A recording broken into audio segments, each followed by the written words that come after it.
Hey, so today I decided to make a video for you.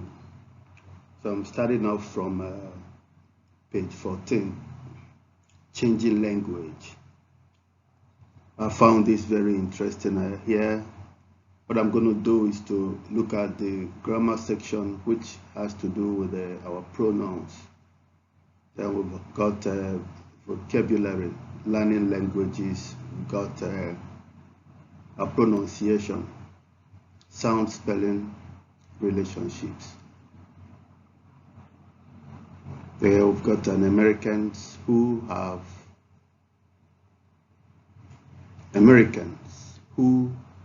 travel abroad for the first time are often shocked to discover that many foreign people still speak in foreign languages. Okay, without wasting any much ado, here we're looking at the changing language. So here the lexis in context. I wanted to bring this to fore so that you can be able to make meaning out of it. So making sense of the whole phrases, even when you understand the individual words in a text, you may still have problems understanding the meaning. When you read, focus on whole phrases or sentences and refer to the surrounding context to work out what the writer is saying. So I wouldn't know. I've got an audio that I embedded to this slide. I wouldn't know if that audio is going to play first before my voice or after my voice, but whichever way. I picked this up from page 14 of your student book, and then also read the review again and look at phrases 1 to 6 in context, in pairs. Say what you think the reviewer means. Okay, I think that is going to be all about it, but the CD that I'm supposed to play on this very slide is the CD 1.26. We're supposed to listen to the following poem. Find 9 spelling mistakes of a different kind. What is the message of the poem? That's on page 14 of your student book. Also, I've seen the 2A, 1A section that you did, which is spelling. So he always referred to his father as my old man, or that I've checked. But let's not waste much time on this. So let's move down to the next slide. I hope you'd listen to the CD 1.26. But if not, it's okay. We'll talk more on this when you join me during the Zoom time. Okay, let's move to the next slide real quick. 1.26. I have a spelling checker. It came with my PC. It plainly marks for my review mistakes I cannot see. I've run this poem through it. I'm sure you're pleased to know it's letter perfect in its way. My checker told me so. Oh, that's great. It eventually played after my voice. Okay, let's move down to the next slide then. Here is supposed to be page 15 of your student book. So spell it out. See, I'm not going to read the whole thing, but I'll try a little bit. So have you ever wondered why ghost is spelled with a H? Why isn't it ghost or ghost? As you can see, to rhyme with most or toast. Other words that begin with a hard G, such as golf, don't have an H. The answer, according to David Christo's entertaining Spell It Out, is a result of the whim of a Flemish compositor, a man whose job it was in the late 15th century to arrange type for printing. His English wasn't good, and like many non-native speakers, he was bewildered by the random nature of English spelling. So when he saw the word ghost spelled geest in Flemish, he decided to spell it the Flemish way with an H. The Flemish H in ghost is one of Crystal's many examples that show that the development of English spelling has been both random and unsystematic. The original monks who tried to write down Anglo-Saxon English in Latin alphabets, he says, did a pretty good job. Every word was pronounced phonetically, so the G in nome would be pronounced as would the K in no. But the alphabet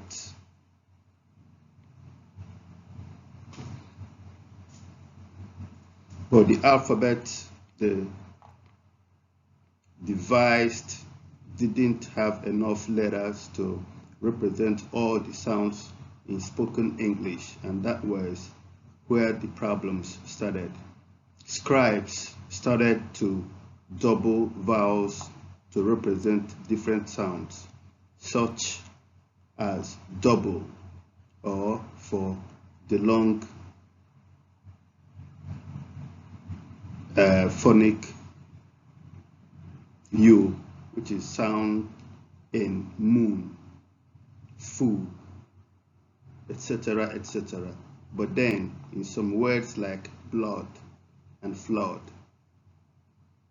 the pronunciation changed in the south of England, shortening the vowel so that now, as Crystal puts it, these spellings represent the pronunciation of 1,000 years old.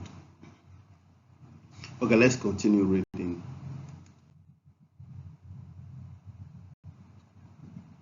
Fashion and snobbery have played a big part in spelling, as they have in other parts of English life.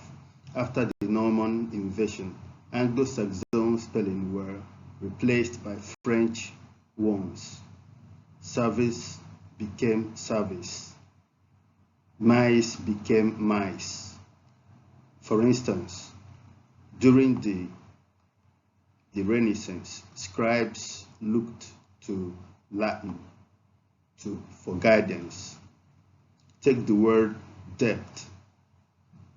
In the 13th century, this could be spelled depth, or det, D-E-T-T, or det, D-T-T-E, or date, D-E-Y-T-T. But 16th century writers looked to the Latin word deptum and inserted a silent B, linking the word to its Latin counterpart, but making it much harder to spell. For a long time, there was no stigma attached to variant spellings. Shakespeare famously wrote his name several ways: Shakespeare. But by the 18th century, an English aristocrat was writing to his son that orthograph is so absolutely necessary for a man of letters or a gentleman that one false spelling may fix a ridicule upon him for the rest of his life. Daniquelli the former U.S. Vice President, never recovered from spelling Toledo with an E on the end when he corrected a pupil writing in front of the camera at a junior school in 1992. Okay, let's continue. Even today, spelling is more fluid than we might think, movable. For example, the Times Style Guide keeps the E.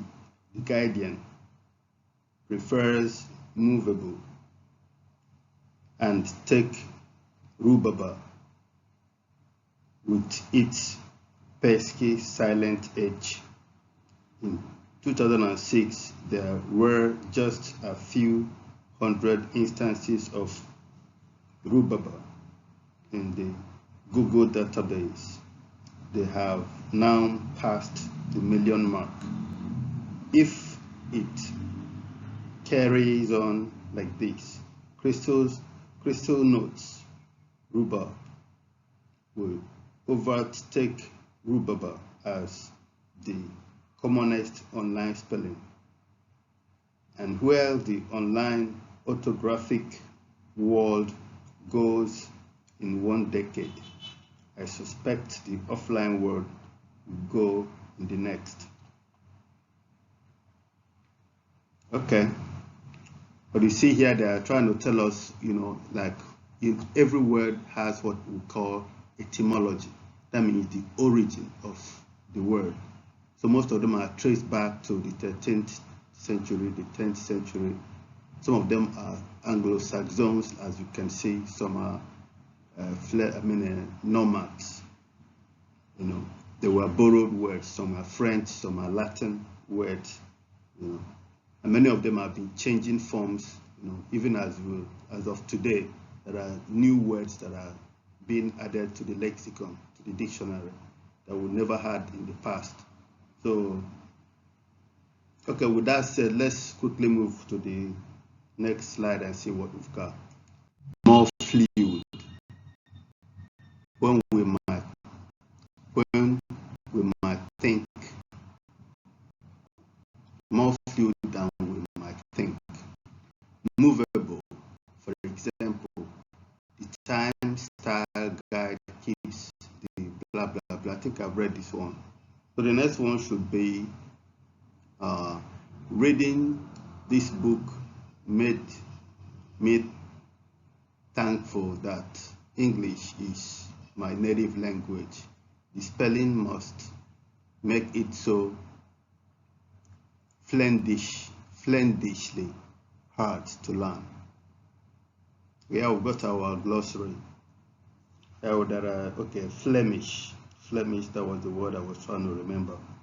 From Flanders, the northern part of present-day Belgium. That's when we have the Flemish. Okay, we also got the monk. Here we've got monks, so you're supposed to be familiar with the word monk, a member of a religious group of men who often live apart from other people in a monastery. And we've got the scribe, a person who made copies of written documents before printing was invented. Before printing was invented, that was a long time ago. So they are being referred to as scribe. So in the modern day, we're supposed to call the scribe like an author, one that writes book before it goes to the printing press. Okay, the next one, we've got the Norman invasion, the occupation of England in 1066 by the Normans, who came from the north of France in the 10th century. Then orthograph, the system of spelling in a language. Orthography, rather pronounced.